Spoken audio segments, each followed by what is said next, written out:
Aloha, I'm Malia Zimmerman, and this is News Behind the News. There are many people in Hawaii who are losing money to scammers, and today we have somebody who actually investigates them and helps to bring people to justice. I want to welcome Lieutenant John McCarthy, who is the head of financial crimes at the Honolulu Police Department. Thank you. And you're very well known in this community. You've been in various jobs throughout the Honolulu Police Department. Mostly as a detective, yes. As a detective, and so you've investigated all kinds of crimes, but now you're specializing in financial crimes. Currently, I'm the head of the financial crimes detail, yes.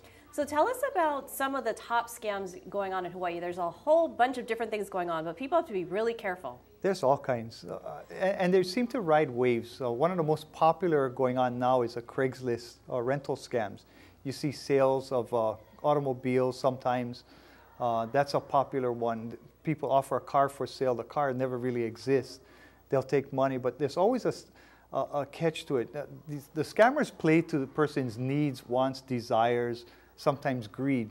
And they'll play to the fact, like in an auto scam, the car's not really here, but you need the car. You're desperate for the car. They're offering it a price that's relatively cheap, something that you don't want to pass up, a good deal. And you enter into this negotiation, and they always have a thing, well, the car's in Florida, I'm sending it back. I'm traveling in West Africa. Could you Western Union the money to me? So there's signals along the way, but you want something. So you're going to play it to them. So besides, I mean, it's not just Craigslist. Are there other things like Backpage and other kinds of online places? There's all kinds of online places. Craigslist seems to be the most common because of I guess the viewership that it has online.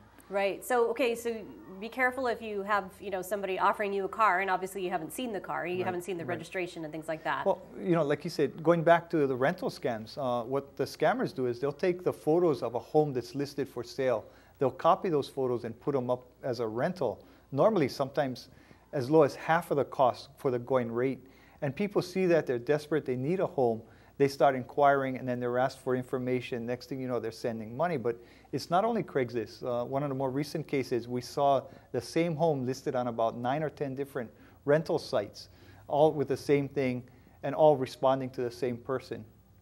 So how do people protect themselves from that? What do you do to check out someone, and how do you do that before you actually start to enter into a negotiation with someone? How do you kind of check them out? Like a person who rents wants to check out their renter, the renter should do the same thing. Check out the landlord. Make sure that they're for real, that the property, do a drive-by, inspect the property. Some of the signs you see is that, the property's currently occupied, you can't see it, or I'm away, you can't see it. Or they come up with excuses, and it's one excuse after the other. A normal person that's going to rent a house or sell a car will have it there for you to show. They want you to see it. They want you to like it. They want you to fall in love with it and purchase it. That's not the case in the scams. They come up with one scam after another. They prefer to talk either via email, or they'll talk sometimes on cell phones, but they'll tell you they're traveling somewhere. The cell phone won't be in the area. Most people, especially when it comes to rentals in Hawaii, you have to have a local agent by law, or the landlord has to be present here. They can't be away. They can't be an absentee landlord. So I've heard of people that actually got scammed. I know a couple that did, and they had to pay cash. That's how they lost their money. It's always cash. They always want cash payment. Now, there's a twist to that as well. One of the popular scams that hit us earlier this year, and it seems to be continuing on, is what we call a Jamaican sweepstakes or Jamaican scam. It's a green dot card scam, where they'll call you and tell you that you've won millions of dollars and a luxury automobile, and they only need to pay taxes or cost up front. Then they direct you to go down to the nearest Walmart, Walgreens, and early on it was kind of funny, they said Rite Aid store. We don't have Rite Aid stores in Hawaii. So already something should have clicked on that. But they tell you to buy a green dot card, which is nothing more than a prepaid credit card. They'll tell you load it for a specific amount. These guys are so flexible, they'll actually tell you if you can't afford, they'll ask for $1,000. Well, I don't have $1,000, I have $500. Oh, we'll take $500. Just load the card with $500. But you go down, you purchase the card, you come back, you call them. They're not interested in a card. Now remember, they're going to deliver $4 million in a car to you. They're not interested in that. Well, we want to verify that you have the card. Why don't you read the 16-digit number off to us? Once you do, you've given them the cash. They're not coming. They're never going to be there. So they'll tell you, congratulations, we'll be there soon, and they never show up. They're in Jamaica. the key right off the bat is if you get a telephone call from an 876 area code, politely hang up and tell them you're not interested. Or don't ever answer. Or don't ever answer. That'd be even easier. Right. They're never going to leave a phone message to have you call them. Now, do these people have accents, or do they just sound like Oh, Hawaii no. residents? Some of them have terrible accents. It's like watching a most god-awful B movie sometimes. But sometimes these guys are really good. They speak well. It's the same with another, again, not to be racial, but the Nigerians populated scams for years to the point where the country of Nigeria was being blackballed in the world market. They have scams. They have peculiar ways of speaking, the English that they learn. Some of their emails, they were well into the advance fee fraud, the secret shopper frauds, some of these other online internet frauds. And the language of the email was very telltale. It was very broken English. And if you recited it the way it was written, it would sound like a Nigerian speaking. And they're trying to profess to be in somewhere in the continental U.S. or in the South Pacific, trying to sell this or that or buy this or that. So it's very telltale. I've gotten a lot of those emails. And you're right, they have funny commas in funny places and weird words, and you just know it's a scam. I mean, I probably get thousands a year because of all the emails I get for news. But people just have to make sure they do not respond. Well, that plays to a very basic, we all want to wake up one day and be rich. So what better way than you won the lottery or you've inherited $25 million, which is a big one. But the Nigerians are crafty. And the other people, the other scammers as well, not only the Nigerians, but they're very good at what they do. They're highly educated for the most part. And they're adaptive. They'll move. They'll craft their scam or their con to try and get you. It's a form of social engineering. Try to part you from your money, basically. So now it's not just individuals that are being targeted, because I know I have a friend in business. She's a medical professional, and she was targeted, I think, by Nigerians. And basically, they told her they sent her a check that was supposed to be that she was supposed to deposit for services, and then they said, "Oh, we sent you too much. Send it back. Send some of it back." And then she lost money two ways. I mean, she didn't have money in the account, and then she lost money sending it back. Do you see businesses getting targeted like that? All the time. That's a form of advance fee fraud. What happens is the suspects, the scammers, they get a hold of that account and they counterfeit that check. Early on, we saw that the checks were really crude. They were printed on dot matrix or real cheap printers. They've gotten better to even include the security features of the check. Sometimes the micro printing, sometimes the paper is correct. But basically, when you go to a bank and you're trying to cash that check, the bank reads the bank routing number, the account number, and makes sure that the account exists and there's money in that account and processes it. When it gets back to the originating bank, they'll look at it and know that it's a counterfeit check and it's returned. By that time, you've already advanced the money to the scammer in this case, and you'll lose everything because your bank here will debit your account. A lot of it is just common sense, don't you think? Very much just so. Paying attention, listening to what they're saying, and then just using common sense. Yeah, you've got to think with your mind and not your heart, because it plays to the emotions, like I said, the wants, the desires, in some cases, greed of people. So they're just engineering you to part you from your money is what it boils down to. Think commonly, common sense. It doesn't add up. It's too good to be true. It's not true. Right. Now, what about other kinds of fraud that you're seeing right now? Do you see dating sites or elderly fraud, or what kinds of other frauds do you see going on right now in Hawaii that people should be aware of? One of the other big ones we saw earlier this year, and it continues, is what we call romance scams. People, and it's usually women, and it's usually older women, get involved on websites like Match.com. There's another one, POF, various sites. It's not one peculiar site, but these are the more common sites that we see. And they'll start communications with people who they think are engineers, doctors. They even are provided with photos. And soon after that, the suspect, the scammer's profile will drop off of the internet because he doesn't want to be in contact with anybody else. He's going to work you to the point where, I love you, I'm coming to Hawaii, I'll marry you. They pretty much sweep them off their feet with promises of love and romance. And then they pop the question, I need money.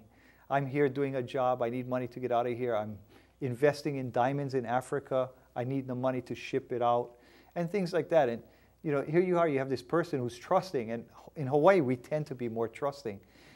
They start sending them the money thinking that this person will be here soon, they'll get all their money back. We've had people lose, single individuals lose upwards of $1 million or more. and they never meet that person, and they never. Never. That's sad. Never. Yes. Yeah, targeting your heart in that case. You Like know, you said, thinking with your brain, not your heart. Exactly. Right. Exactly. So what about, okay, so you're saying older women. Now what about just elderly in general? I think elderly fraud, and looking at it and what research we've done, is one of the crimes of the 21st century. We have an aging population. People 50 and over control about 70% of the nation's wealth. You know, they have an asset in their homes. They have monies that's stocked up in there, and annuities, savings, lifelong savings, retirements. So they have real money. They have real assets that, unlike you know, in identity theft cases, they want your good name. They want your credit. They're going to target the businesses that issue this credit. When elderly fraud, they're going after real money. And the sad thing about it is the victims lose real money, often big amounts of money. And there's various scams ranging all the way from people will be cruising in a neighborhood, stop by the house, they'll see the older person there, and stop there and try to promise them, we'll fix up your house, we'll paint your house, we'll power wash your driveway for exorbitant amounts of money sometimes, tens of thousands of dollars. They go there and, you know, whitewash the fence and leaving you with an ugly fence, a dirty driveway, and $10,000 or $20,000 less. Now what about these people that drive up to you when you're, I'm just thinking of people that do jobs and leave. They drive up and say, hey, we'll fix that scratch on your car. That's another one that was popularized. We haven't seen it lately, but it's kind of come and gone. That's another scam. They'll go there, they'll fill it with, you know, a little filler, charge you $400 or $500. You don't know who they are. They're gone. You know, you drive down the block, the filler falls off, you still have your scratch, but you're out the money again. It's knowing who you deal with. It sounds like a deal, but it's not really a deal. You're not getting what you're paying for. Going back to the home repair or any kind of work, there was a new law passed by the legislature this past year, and it requires like people that engage in businesses that require licenses, electrical, plumbing, general contracting, to have that license, or you can face fines, sometimes even a felony, depending on the amount of money involved. So besides, you know, telling elderly that maybe they want to do work for them or so, I mean, we've actually seen cases where people kind of take over that person's life, where they get them to change their will. Oh, yeah. I mean, there's all kinds of terrible things that happen when somebody's elderly and susceptible. It can be a family member, or it can be somebody else, a lawyer or a professional or a stranger. How do you tell people to deal with that? Most times, the suspect in an elderly fraud case is going to be a family member, unfortunately. You know, money makes people greedy. So we'll see that often. We see a lot of problems with investments, with power of attorney. And the elder person needs to trust their family or family members that can be trusted. That power of attorney should be given, and given specifically to an individual that can be trusted for a specific purpose. They should engage legitimate attorneys who are doing this for a living, writing wills, writing trusts. They know what they're doing, and they can structure that to the person's benefit. We've seen where professionals have come in and just written horrible documents, not necessarily professionals, or they go online and try to do it cheaply. We also see cases where there are professional scammers who go around preying off of old people. They'll try to go there, befriend them, take care of them. Next thing you know, they're joint holders of their financial accounts. They've inherited the homes, or they've sold the homes. We have several cases where suspects have sold the homes right out from under the elderly people and taken the cash proceeds from that sale. Now, how do you think, I know it's so hard because sometimes, like you said, it's a family member and it really gets messy when it's like that, but how do you think, what's the best way for a senior to protect themselves, or for families to make sure, kind of have a check and balance? Is there a way to do that? There's a bunch of signs. You want to watch that someone's not exercising any undue influence over an elderly person. Watch if a caretaker, a caregiver, or a family member starts paying too much attention to the finances and not enough attention to the elder person. That's one thing. Care for the elder person. Make sure they have their needs, they're taken care of. A lot of times, elderly people will befriend the scammers because family neglects them, or they have no family. Quite a few of our victims this year have no family member. They have no children, so they're relying on distant nieces or nephews. Watch the finances. The finances should stay in their name or be put in a trust. Several local banks provide, just such a service, and it's not unfeasible to actually partake of. You're looking for things basically out of the ordinary and looking for patterns. Delivery people. We have had one case where people befriended the elderly person. taking them food. That was their whole thing. We'll take her food because she can't come out. She's paying for all of the food and several $1,000s a month on top of that. She could have gone to a care home and gotten much better care for the price that she was paying. Yeah. So, people that you do actually go out in the community and talk to banks and things like that, right? Maybe you can talk a little bit about some of the training that you do. We talk to anybody that'll listen. We want to prevent the crimes. We want people to stay with their money, not lose it, because when they lose it, now the government picks up the tab again on something like that. But we'll go out, we'll talk to anybody that'll listen, any group that'll listen, and we'll help any group that we do. We try to work with the community as much as possible. We work with social agencies. Believe it or not, we get referrals from lawyers, the financial community on cases. They're our eyes and ears as well. And it's all about us, not about me, not about I or you in particular. We're all in it together because it's our family, it's our elders, our kupuna that are losing the money on this. If they go bankrupt or lose all of their savings because of that, we've got to take care of them, or the state's got to take care of them. They become our problem in a much worse way. And a lot of times, it is our family, our parents, our aunts and uncles and things like that get targeted. I know I get calls in the news business about that, and people say, what should I do? I think so-and-so's lawyer's doing something, or so-and-so's kid, and it's really a tough thing. Right. And it's a hard call because financial exploitation of an elder, is it something that they want to do? Because you can do what you want with your money. Are they sane? Are they reasonable? Do they know what they're doing? So it's a hard problem to deal with. It calls for specialization. Definitely. So what about some of the other kinds of fraud that you're seeing right now? You've had, like you're saying, all these different scams going on. What about things like sweepstakes and I don't know. We've had a lot of different things with the FBI announcing different scams that they've uncovered too. How does that all work? Do you guys work together on that too? We all work together. Again, like I said, it's all about us, not about any one individual, any one agency, any one detail or unit. We see all kinds of scams. They come and go. The sweepstakes has always been around. Like I said, everybody wants to wake up, I'm a millionaire today. I mean, that's a dream. People go to Vegas for that same thing, except now it's coming to you. You'll get it through mail. You'll get it through the internet, sometimes even on a phone. One of the things that goes around, and periodically you get text messages on your phone. Your name was drawn out of a purchase you made at Best Buy or Lowe's or some Home Depot recently, and you've won this, you've won a card, call me back. Well, what you do is you're actually playing into the crook's hands by calling them back and giving them information to exploit you even more. There's just, the scams just go on and on and on. They're constantly changing, they're constantly evolving, they're constantly getting better. The bottom line is you've got to think, it's common sense. What did I do this morning? Sweepstakes, you talk about sweepstakes. We get people that send money because they think they've won the sweepstakes and they're trying to pay their taxes. The problem is, how did you enter that sweepstakes? How was your name chosen? It's illegal for several reasons. We don't have a lottery or sweepstakes here in Hawaii. It's against the law to do it across state lines. And how did you get there in the first place? Any winnings you get, you're responsible for taxes on your own. It's not something that the company would be. If you win $1 million, you get $1 million, not you have to pay anything up front. Right. Well, I've actually gotten those texts it says you have won $500 gift certificate from Walmart, and click here or something, and I never did because I know I didn't enter, I didn't shop there, so I didn't know. So. But even going back a little bit, talking about the computers and the cell phones, the forms of malware, these viruses that are sent to you are getting more and more complex. They're taking advantage. You talked about a friend who was targeted in a business.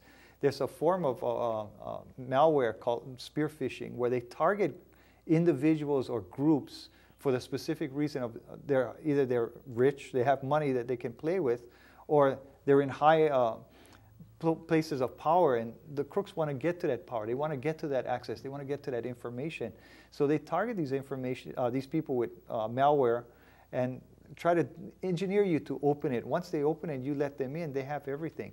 We've had cases this year where people's investments were wired, instructions were wired to their bank to send it to them or to a foreign country for investment. And it turns out they never sent the email. It was the bad guy who had infected their computer, obtained their information, and was now pretending to be them to send the money out to another country. Wow, you have to be really, really high-tech and protected, or hire people that know how to do that. Exactly, huh? Exactly. the crooks have all the time in the world. This is their occupation. They're good at it. They adapt to everything, you know, that law enforcement, the business community, IT community does to try and block them. But they're always one up. They're always moving. I know we've had our share of cyber attacks at our company, and it's tough. You have to hire people that know how to get rid of it and block it, and there's all kinds of bad things that can happen. Now, what about some of the scams we've seen lately? We've seen pyramid schemes where people are told to invest. I don't know how much of that. Do you have that happen? We've actually, between the FBI and HPD, we've indicted several people recently for Ponzi schemes, which is pretty much what a Ponzi schemes, right? pyramid Yes. boils down to, where you keep taking in money and trying to feed back some of the original investors while taking money away. We've had several indictments this year along with the FBI on stuff like that. So it's a pretty common thing. People will ask for money for investments, and there is no investment. We've had people pretend to be investment counselors or investors. They've taken money, even sent out elaborate statements saying, hey, look, your money's making 30% in a world that if you're getting 4 or 5%, you're doing excellent today. They guarantee results, which is another thing that's wrong. You just see scams in all sorts of the arenas. Another form or scam is the reverse mortgages. Not that reverse mortgages are a scam, but the way they're employed, we see some people actually go out and tell the other, you're sitting on a tremendous asset here. It's not making money. We should pool the money out of that and invest it in, you know, high return bonds, money market, whatever the case. And people will do that. They pull out their money, not realizing now they owe on their house. If they were leaving it to anybody, children, friends, or whoever, they're never going to see that. And the bad guy has their money, and it's never going to be invested properly or returned anywhere near what it was, where it was sitting. That sounds like another way to target the elderly too. It is. It is. We see elderly people, and it's very sad when they finally pass on or they finally realize that they don't have a house anymore. They're literally squatting in their own house because the money's been taken out. The federal government has done one thing where on the HUD-1 form, when you do apply for that reverse mortgage, one of the questions is this money meant for investment? If it is, that's a reason to deny the loan. Now, what do you think in terms of like the biggest problem right now that you're seeing? Is it the Craigslist or the elderly fraud, or what do you think is our society right now, our biggest problem in Hawaii? Well, Hawaii is kind of unique. We get targeted from all over the world. When I actually sat down and started to map out where we're having problems, I mean, we see the suspects coming out, or the scammers coming out of the continental U.S., out of Africa, Western Europe, Malaysia, Australia, South America. So it's kind of funny. It's like, if you mapped it, it looks like Hawaii's in the middle and everybody's around us targeting us. And those are scams, but I think probably the worst and the most hurtful right now is elderly fraud, because we've seen people that have lost their home, they've lost all their annuities. They're basically, I spoke just yesterday to a woman who is homeless and has no money because she was cheated out of her home and her money, her life savings. It's just the loss is not only a real dollar loss to them, but it's very traumatic to them and their family. I mean, they're devastated. If they're lucky, they've got Alzheimer's and don't realize what goes on, but still, now somebody's saddled with having to care for this elder person, feed them, pay for them, or whatever the case. I think elderly is, and it's growing. Just over this past year, we've seen more and more reporting of real cases, real documented loss cases. So basically, I mean, just for people to have just some basic common sense tips. I mean, number one, use your common sense. Like you said, if it's too good to be true, it's too good to be true. Yeah. But some of the other things, don't open emails from people you might not know, right? I wouldn't open emails. You know, it goes back to social media. I mean, everybody goes out and talks about things they shouldn't talk about, or, you know, I want to be your friend. Well, who am I? Who is he? Same thing. I mean, you know, you've got to exercise some common sense. It's when you get junk mail in the mail, you open it because you're curious.